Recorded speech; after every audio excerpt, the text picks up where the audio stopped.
दोस्तों, फतेहपुर जिले में नर्सिंग होम संचालक लोगों के जीवन के साथ खिलवाड़ कर रहे हैं। खिलवाड़ ही नहीं कर रहे बल्कि उनकी गाढ़ी कमाई का पैसा भी लूटने में लगे हुए हैं। तो आप फतेहपुर के लोग एक सवाल पूछ रहे हैं कि आखिर नर्सिंग होमों में लूट कब बंद होगी, कब तक नर्सिंग होम के संचालक, इनके डॉक्टर लूटने का प्रयास करेंगे। शायद यही वजह है कि फतेहपुर जिले के 5 दर्जन से अधिक नर्सिंग होम अब एटीएस की रडार पर आ गए हैं। एटीएस जल्द ही इनके खिलाफ एक्शन लेने जा रही है और इसको लेकर के सूत्रों का दावा है कि एटीएस ने काफी कुछ दस्तावेज लखनऊ से ही निकालने शुरू कर दिए हैं। दरअसल में फतेहपुर जिले में खाली कस्बा क्षेत्र की बात करें तो यहां पर लगभग 125 के आसपास ऐसे नर्सिंग होम संचालित हैं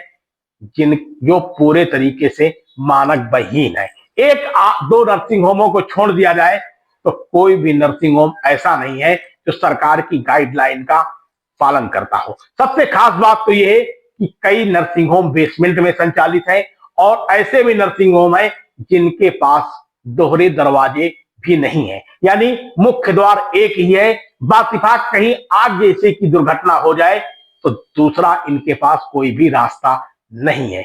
दूसरी चीज यह है कि जीवन रक्षक दवाओं के नाम पर जमकर खिलवाड़ भी किया जा रहा है। प्लेटलेट्स चढ़ाने के नाम पर, ब्लड के नाम पर तमाम तरीके की वसूली की जाती है और तब तक मरीजों को भर्ती करके रखा जाता है जब तक तीमारदारों की जेबें खाली नहीं हो जाती हैं। कई बार तो कई प्रसूताओं की भी मौत का मामला भी इन नर्सिंग होमों में सामने आया है, लेकिन बाद में ढाक के 3 पात वाली कहानी ही खुलकर सामने आई। सबसे खास बात तो यह है कि जिले का स्वास्थ्य विभाग पूरे तरीके से नकारा साबित हो रहा है और इन नर्सिंग होमों के खिलाफ कोई भी एक्शन लेने को तैयार नहीं है। अभी हाल में ही फतेहपुर जिले के ही सुल्तानपुर घोष थाना क्षेत्र में अलग अलग समय पर 2 नर्सिंग होमों पर कार्रवाई हुई, बाकायदे उनको सीज किया गया, लेकिन कुछ ही घंटों के बाद इन नर्सिंग होम संचालकों ने बाकायदा दूसरी फर्म बना ली, फिर से रजिस्ट्रेशन हो गया, यानी स्थान बदला, चेहरे वही रहे और फिर से जीवन के साथ खिलवाड़ शुरू हो गया। इस सब की पॉलिसीबाजी भी स्वास्थ्य विभाग को पता है, लेकिन इसके बावजूद भी स्वास्थ्य विभाग इन नर्सिंग होम संचालकों के खिलाफ कोई भी एक्शन लेने से कतरा रहा है। यही वजह है कि लगातार मिली शिकायतों के बाद अब सरकारी स्तर पर इसे गंभीरता से लिया गया है और एटीएस को इस पूरे मामले की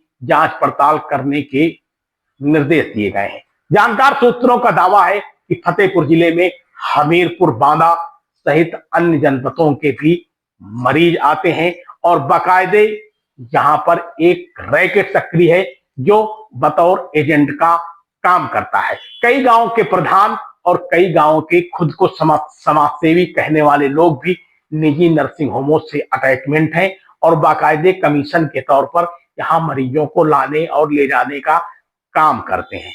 आशा बहू से लेकर आशा संगिनी, एनम भी ऐसे ये गवर्नमेंट के निचले स्तर के एम्प्लॉय हैं जो इन नर्सिंग होम संचालकों के लिए एक बड़ी कमाई का जरिया बने हैं। तो दोस्तों, आप हमारी खबर को कहां से देख रहे हैं, चैनल को सब्सक्राइब करना, लाइक करना और शेयर करना मत भूलिएगा, ताकि हम लगातार लोगों की जिंदगी से जुड़ी इन खबरों को आप तक पहुंचाते रहें और कहीं ना कहीं ऐसे नर्सिंग होमों के खिलाफ होने वाली कार्रवाई की जानकारी भी आपको हम देते रहें, ताकि आप भी सावधान रहें। बने रहिए शपथ समाचार में। बहुत बहुत धन्यवाद। आप देख रहे हैं शपथ समाचार।